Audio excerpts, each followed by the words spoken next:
We have a guest in the studio, Barrister Adebayo Shittu, former Minister of Communications in the studio, to give us perspectives on this. Thank you for joining us this morning. It's my pleasure being here for the first time. I want to commend Media Trust for these wonderful achievements over the last decade or so. I'm so impressed with what I've seen so far. Sure. I wish you the very best. Thank you so much. Thank you. All right. Let's begin with a look at, the Ministry of Communications, the commission, rather, National Communications Commission, on this stride, of launching the second satellite. If you look past, some of the things that you did in that commission and what is happening right now, would you say that some of your legacies are being, carried on? Let me start by making a distinction between NCC, which runs and manages communications, telephonic communications, and NICOMSAT, Nigerian Satellite Communications. Those are two different, agencies of the Federal Ministry of Communications and Digital Economy. So satellite communication is handled not by NCC, but by NICOMSAT, Nigerian Satellite Communications Limited. So I think that, foundational premise should be established. Mm-hmm. Secondly, I am happy that at last something is being done by government on, getting satellite communication, the second, satellite in orbit. I regret to say that while I was in office, we wanted to be proactive, and we looked at the situation of having just one satellite in orbit for a country of 200 million Nigerians as akin to a transport company not having a spare tire. If you do business of transportation, maybe from here to Lagos, and potential customers know that you don't have a spare tire, nobody will patronize you. Over the last more than 20 years, almost 20 years now, Nigeria has had one satellite in orbit. That means there's no spare tire. That is the analogy. And because of that, most government agencies would not even patronize NICOMSAT for their satellite communications requirements.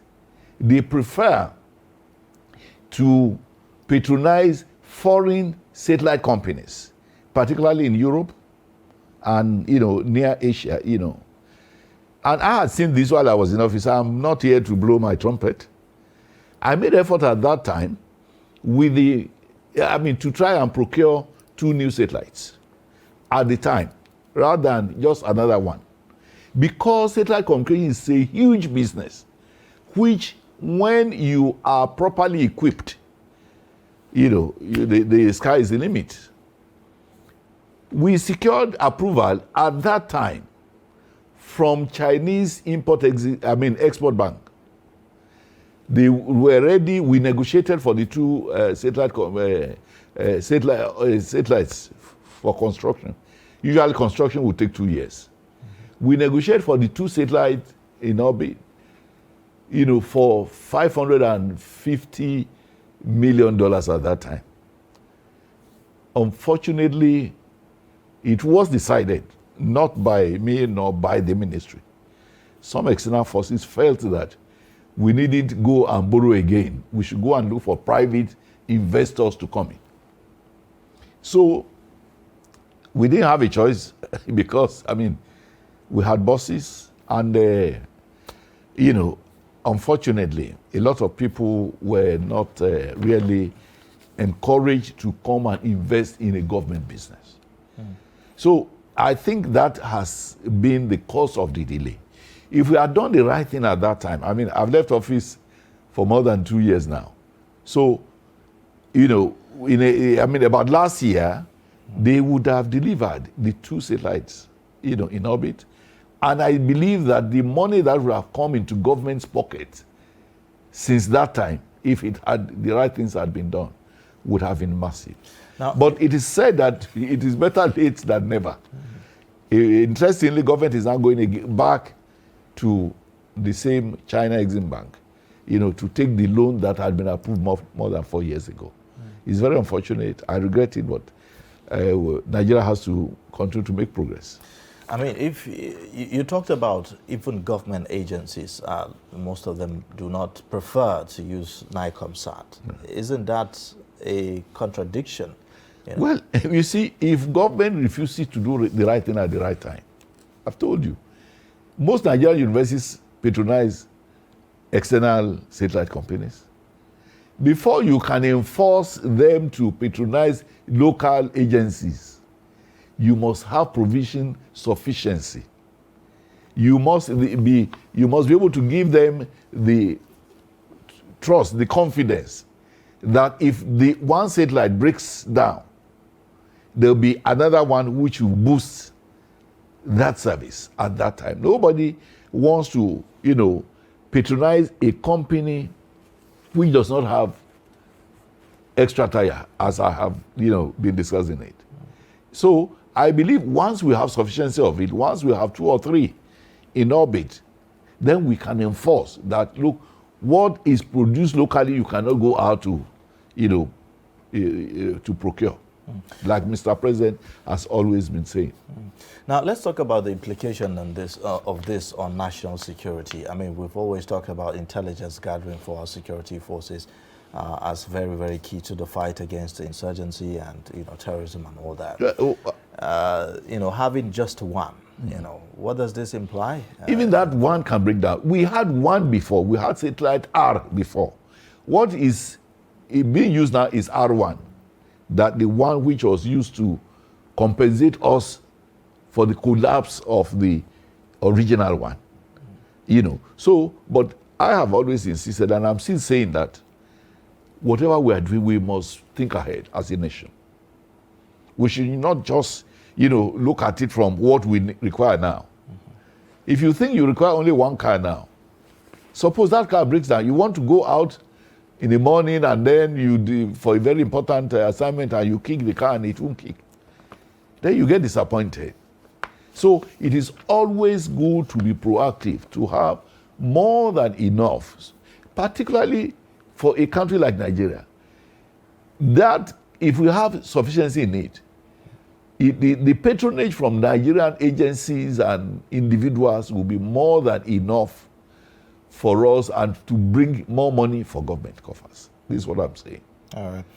All right. Now, there's this discussion also about 5G. Nigeria, about to launch the 5G and all that. With this infrastructure, do you think that we are ready for that? Well, you see, 5G is a different ballgame. It's not necessarily tied to satellite communications. 5G is about telephony communications. Handheld and all of that. And we do know that, when you say 5G, it means 5 generation. We have had 1G, we have had 2, 3, 4, and now, manufacturers are trying to up their game. So there's no doubt that it is, and it is not about Nigeria, it is a worldwide thing. The benefit of 5G advancement is going to be, universal. And the fact that there's 5G, or we are moving to 5G, does not mean that 1G is not still operating, does not mean that 2G is not still operating. In fact, it is not all telephone devices that can, utilize or benefit from 5G. You need, high resolution telephone handsets, to benefit from it. So it will provide more options for those who can afford it. You know that if you go to a telephone shop, there are still telephones you can buy for 10,000. There are ones you buy for 20. There are ones you buy for 500,000. Definitely a 10,000 naira phone will not be able to utilize, 5G, service.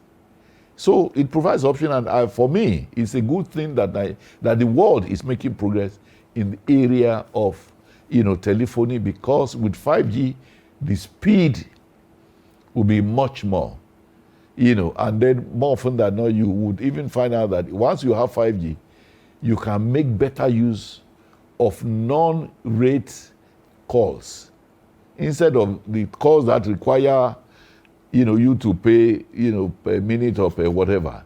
You utilize more of that data, and then in data, all that you pay for is in data. When you make calls, the calls are free. Okay. All right. Now, let's digress a bit to the issues of politics. 2023 is around the corner. A lot of conversations are ongoing. The Asiwaju Bola Ahmed Tinubu has declared his intention. The APC convention is around the corner. And so let's get your own perspective about the internal politics, in your party, the APC. Well, you would agree with me that as of today, APC is the largest political platform on the continent of Africa. In the past, it used to be PDP, but we have since taken over. So for these political parties... Larger than the ANC? Larger than the ANC. The entire population of South Africa is about 40 million. And you are talking of a 200 million population, of which majority members. Do we have statistics to back this claim, really? Are you saying that Nigeria is not up to 200 million? Nigeria is populated indeed, but as to membership of the APC, that's where I'm... No, I mean, but you know that in the last election, the president, Muhammad Buhari, scored 15 million votes. Did they come from members of APC? Of course, members of all sympathizers. No, I mean, when you have votes different from members, let me tell you, from members and sympathizers, of APC.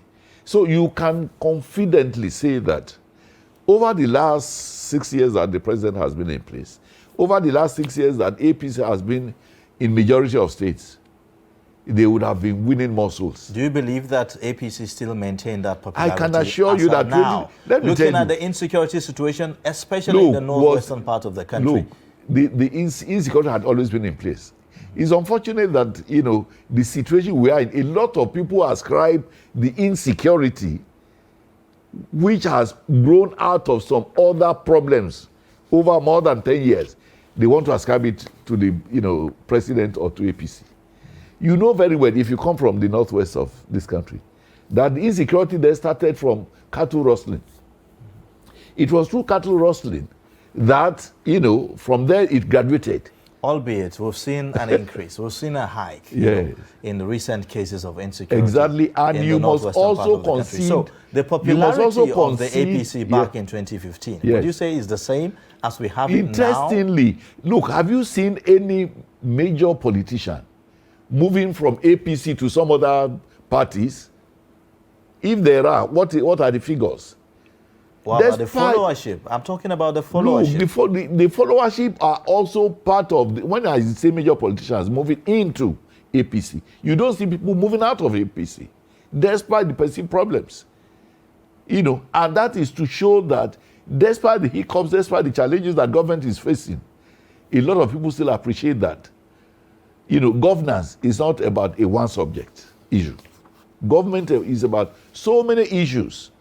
And you know very well that when you go for an exam, maybe a WAEC exam, maybe you have 8 subjects.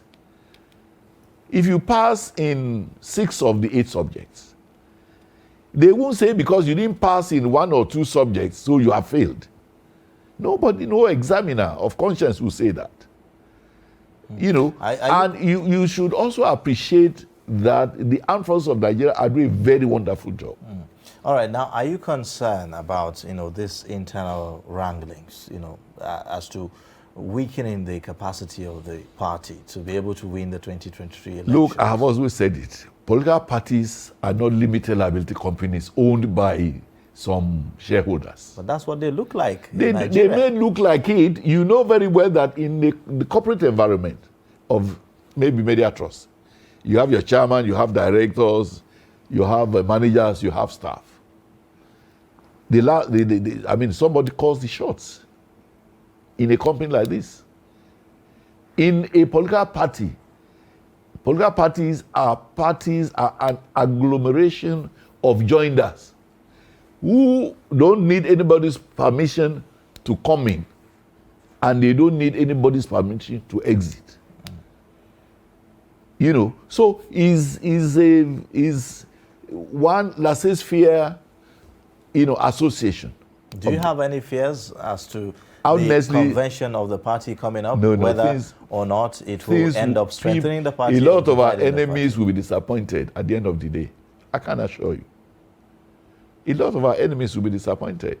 People think that, you know, there would be an implosion.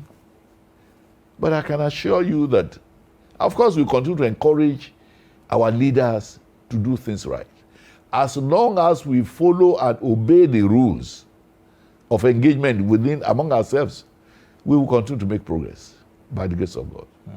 All right, we have several camps, you know, contesting for the 2020. Again, it is part of the attribute and what, you know, the activities of political parties. Yes, and some people are saying that if you look at the southwestern part of the country, you have Asiwaju Bola Ahmed Tinubu, who has declared his intention, and you have someone who is considered a mentee of Asiwaju, the Vice President Osibanjo also, you know, even though he hasn't officially declared his intention, but a lot of drums are being. So what's the big deal about that? What's the big deal about so many flowers blossoming? Yes, so where do you lie? Where does your allegiance lie, if I may? Let me tell you, at the appropriate time, we will make the best choice as a political party.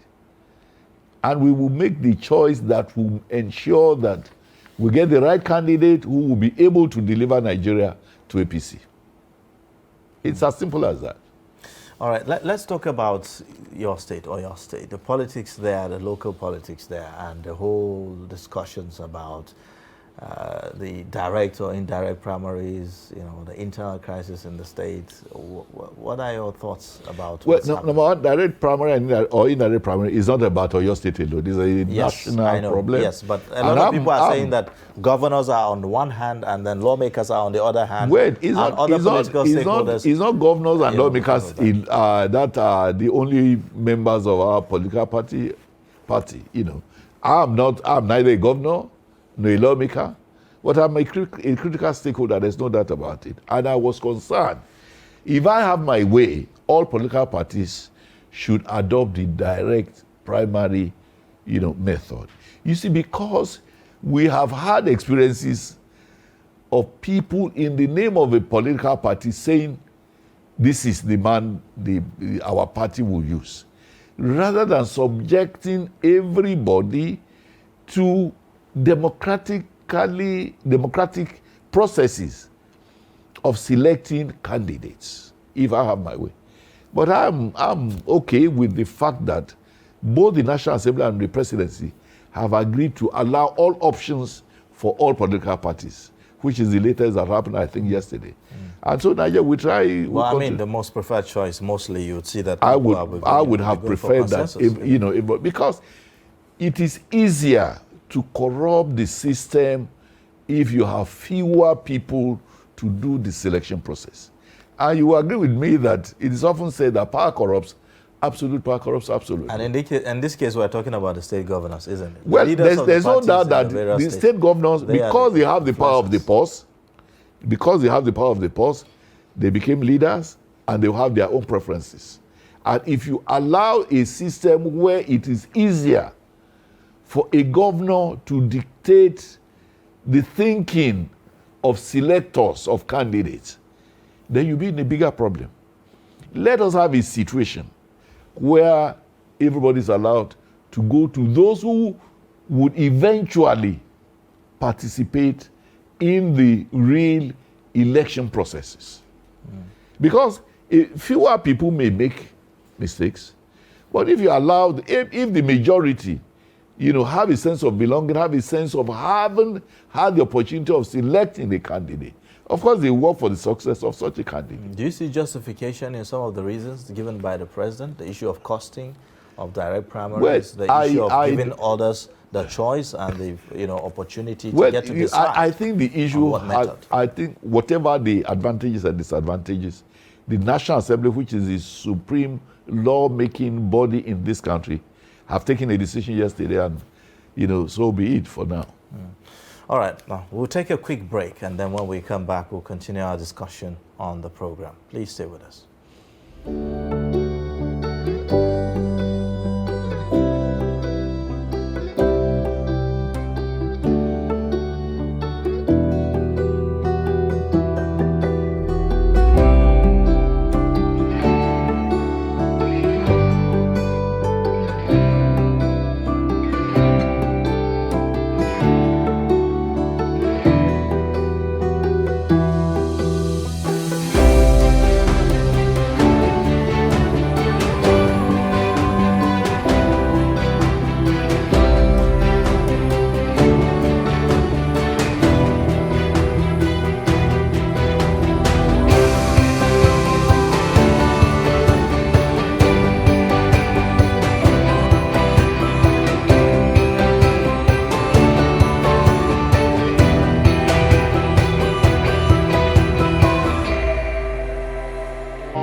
All right, thank you for staying with us. You're watching Daybreak, reaching you from the nation's capital here. And we have in the studio Barrister Adebayo Shittu, the former Minister of Communications, in the studio. Well, we started off with talking about Nigeria's, plan to launch the second satellite. And then now moving on to other issues, as regards politics. Of course, we're not going to let him go until we get his thoughts about some of the recent happenings in the political sphere. So talk to us about your own thinking on zoning.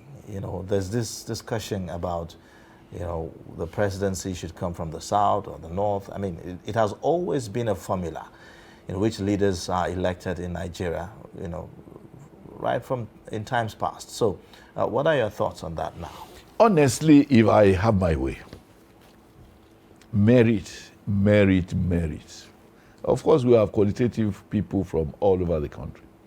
And I always say this. If you enter a plane, an aeroplane, you are going to UK, you are going to Kano, you are going to Lagos. You don't start looking for whether your pilot is an Igbo man or Hausa man or whatever. The most important consideration is the man an expert? Can he deliver? Can he get you to your destination? Running a country like Nigeria is, to my mind, running a business. You need the most intelligent person, combined with experience, combined with sufficient wherewithal. So where did the concept of zoning now came from? You see, I mean, all along we knew this, and then we were doing zoning. I have said it. Muhammad Buhari, our president, was not elected because he comes from Daura or because he comes from North.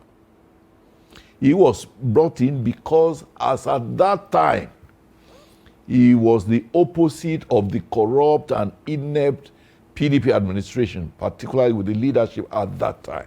And I just wanted a break from that, rotten, time. So it is okay for us to look at it and say, the man has been there for 6 years, perhaps. The next person should come from another part of the country. Okay, it suits our emotions as a country and all of that. But you see, the Constitution itself does not directly talk of zoning with regard to the leadership. But what it says, where you pick a president from a part of the country, the vice should come from another part. Exactly. So it infers. The Constitution infers. And major concern for many, or for some Nigerians, is that this issue about national cohesion and unity. How do we give a sense of belonging by, to those who, have not really been benefited as much, from this? Well, again, when you talk of benefit, when we have a government which spreads benefit, I think there will be less cry for, every zone having to, have a bite, to it. But over the years, we've had this problem of lack of trust among us and all of that. So maybe just to assuage feelings, we can then, now start looking at, zoning in quotes, But for me, if I have my way, I mean, if I start a company now, if I establish a company and I ask people to come and apply to be managing director and all of that, I'll look for the best material. And what I'm saying in essence is that even without zoning, every part of this country can have, a bite, in the sense that God has made it easy in such a way that you have the best brains from so many parts of this country. All right, so when you talk about merit now, I want you to give us a graphic, representation or kind of description of what you think, someone who merits. Number one, somebody who merits must be, particularly in today's Nigeria. Today's Nigeria is a very dynamic place where you want the most intelligent, the ones who have business acumen, the one who can dynamically transform Nigeria, and the one who perhaps, from his antecedents, can be trusted to have capacity and capability to run Nigeria in a business-like manner. By business-like manner, you mean running governance like a business? Like a business. I mean, so because all Nigerians are shareholders in the business of Nigeria. They want education, qualitative, and if I have my way, free and compulsory education for every Nigerian child. Because the late Chief Ado had said in the past that if you think education is expensive, try ignorance. And he has also warned that if you fail to educate the children of the poor, they will ensure your own children who get educated are not able to sleep with their two eyes closed. So I want somebody who can bring in free education at all levels, free qualitative education. I want somebody who can transform the Nigerian economy within the shortest possible time. I want somebody who can provide infrastructure across the country. I want somebody who will be accessible and will be selfless and incorruptible. These are qualities. Starting with the last one, incorruptible. A lot of Nigerians saw that in the current president that we have, at the moment. But not many are really impressed or pleased with what is happening, as regards even the fight against corruption. What are they thinking of? What are they looking at? What are the complaints they have with the fight against corruption? Complaints about that there's, selective, the approach. I mean, I will be disappointed if anybody, I will be disappointed if anybody in his right senses says this administration is selective in the fight against corruption. This is the only administration where you have members, top members of the party, APC, being prosecuted. People at the National Assembly, people who have been ex-governors, and so on and so forth. And I have always said, if anybody has complained against anybody in this government, the appropriate thing is not to run to the media and start talking, shouting. Go to take your facts to EFCC and let us see whether EFCC will act on it or not. So it's not enough to criticize government that it is being selected. Show evidence of those who are corrupt or who have been corrupted, and where EFCC, after having been given all the facts, refused to prosecute. All right. Now, if you look at the Daily Trust today, newspaper today, talking about the APC convention, they had to pick the chairman of the APC. It's likely going to come from among 4 people, 4 contenders. We have more than 4 people contesting, but it's restricted to 4 people. And largely, from what we are gathering, is being zoned to the north central of the country. Can you comment on that? Well, the party has a right, the party leadership has a right to draw up or formulate qualities of national chairmanship. So if they have done that, they are welcome in doing that. Again, but we are still resorting to the zoning principle again. Well, I mean, after you said that it should be based on merit, yeah. So we are going back to zoning. No, I talk of merit with regard to the presidency. So it only applies to the president? No, it should, because it is only the president that concerns all Nigerians.